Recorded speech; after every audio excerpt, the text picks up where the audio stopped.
оғоз мекунем аз хабаре ки таи чанд вақти охир фазои маҷозии тоҷикистону доғистон, русия, чеченистон, узбекистон ва чанд мамлакатҳои дигаре ба мо наздикро фаро гирифтааст. абдурозиқ ном писаре ки 2 сол пеш дар яке аз рӯстоҳои дурдасти кишвар бо сурудани сурудҳои сарояндагони тоҷик дар шабакаҳои иҷтимоӣ машҳур гардида буд, инак вирди забони зуртарин ва машҳуртарин размгарони ташкилоти размии UFC ва ҳоли ҳозир яке аз муҳокимашавандатарин мавзӯи фазои варзишӣ гардидааст. ҳасбуллаҳ ё ба истилоҳ ҳасби ки 18-сола аз доғистон моҳи январи соли ҷорӣ тавассути инстаграм ба ҳамтоҳои худ он нафароне ки сину солашон аз 18 боло асту аммо бо нуқсонҳои биологӣ ё мушкилии афзоиш наёфтани қад доранд даъвати рақобат дар актагони варзишҳои омехта намуд ва аз онҳо даъват сохт ки бо дилхоҳ рақиб метавонад ба муҳориба барояд.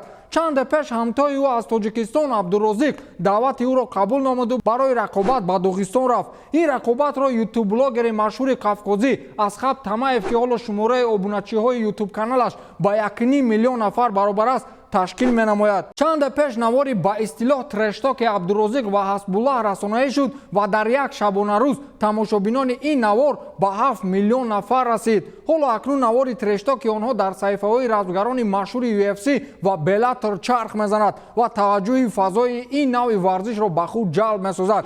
Пётр Ян, собиқ чемпиони UFC дар вазни ниҳоят сабук, навори мазкурро дар саҳифаи твиттераш ворид сохт ва чемпиони UFC дар ду вазн Генри Сехудоро ишора карда навишт ки ғолиби ҷуфти мазкур бо Сехудо рақобат мекунад. Генри Сехудо ҷавобан ба ӯ навиштааст ки Пётр ин одатан пастӣ аст, набояд маро ба зону зад вақте ман дар замин мемонам, посух додааст Сехудо. дар сафҳаи твиттераш баян. Александр Емельяненко размгари машҳури Русия дар ин маврид андешаи дигар дорад. ӯ гуфтааст ки ман навори онҳоро дидам ва муносибати ман дар ин бора куллан муқобил аст. онҳо нуқсони саломатӣ доранд ва шояд ин рақобат барояшон хатаровар бошад. ба ман писанд нест ки онҳо ба ҳам бархӯрд намоянд.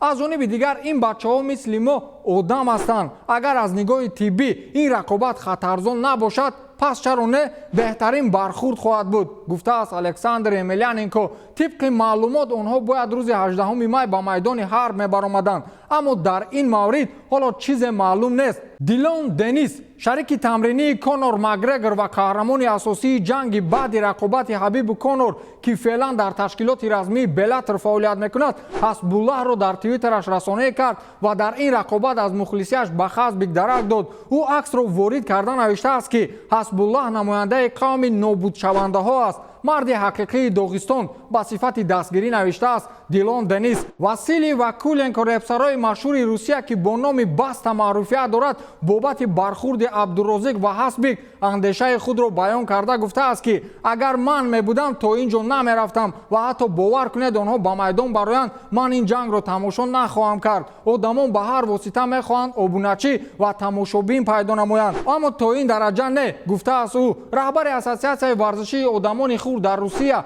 Ульяна дирӯз дар нишасти матбуотӣ куллан рақобати онҳоро маҳкум намуд. ӯ изҳорот додааст ки ин танҳо рақобати намоишӣ нест, ба онҳо маблағи калони пулӣ медиҳанд чун одамон биханданд ва вақтхушӣ намоянд. ин ягон чизи ҷиддӣ надорад ва ин варзиш ҳам нест. аз нигоҳи ман ин кори дурусте нест. аз нигоҳи ман ин дар ҳоле дуруст хоҳад буд ки бархӯрди одамони хурд шомили бозиҳои паралимпӣ гардад. ба ин метавонад варзишҳои ҷудо, карате ва ба монанди ин бошад. одамон мефаҳманд ки ин ҷо кори ҷиддӣ аст, на ин ки кадом як шоу барои тамошобин ҷамъ кардан, гуфтааст Ульяна. вакили Думаи давлатии Федератсияи Русия Виталий Милонов дирӯза нишасти матбуотиаш аз ҳамин мавзӯъ оғоз шуд ва рақобати ин ду нафарро як нав айбе барои фазои варзишии кишвар донист. ӯ гуфтааст ки ин ду нафар қадашон ҳатто ба 1 метр баробар несту вазнашон ҳам камтар аз 20 килограмм аст ва ба ягон меъёрҳои варзишӣ ҷавобгӯ нестанд. инро ҳатто мардуми асри миёнагӣ маҳкум мекарданд. нафароне ки ин рақобатро ташкил мекунанд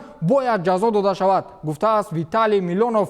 хулас навори нишасти матбуотии Абдурозиқ ва Ҳасбик дар 4 рӯз беш аз 9.5 миллион тамошобин пайдо кард ки беҳтарин рақобати UFC миёни Конор Макгрегор ва Ҳабиб Нурмагомедов дар анқариб 3 сол ба 88 миллион тамошобин мерасад. ин маънои онро дорад ки таваҷҷӯҳ ба рақобати Абдурозиқ ва Ҳасбуллаҳ аз рақобати Конору Ҳабиб дида зиёдтар аст ман куллан тарафдори ин рақобат нестам, вале бачаҳо бо ташкили ин шоу аз 80% ситораҳои ҷаҳон дида маъруфияти бештарро пайдо карданд. бигзор ин ҳамчун шоу хотима ёбад ва то ҷанг нарасад.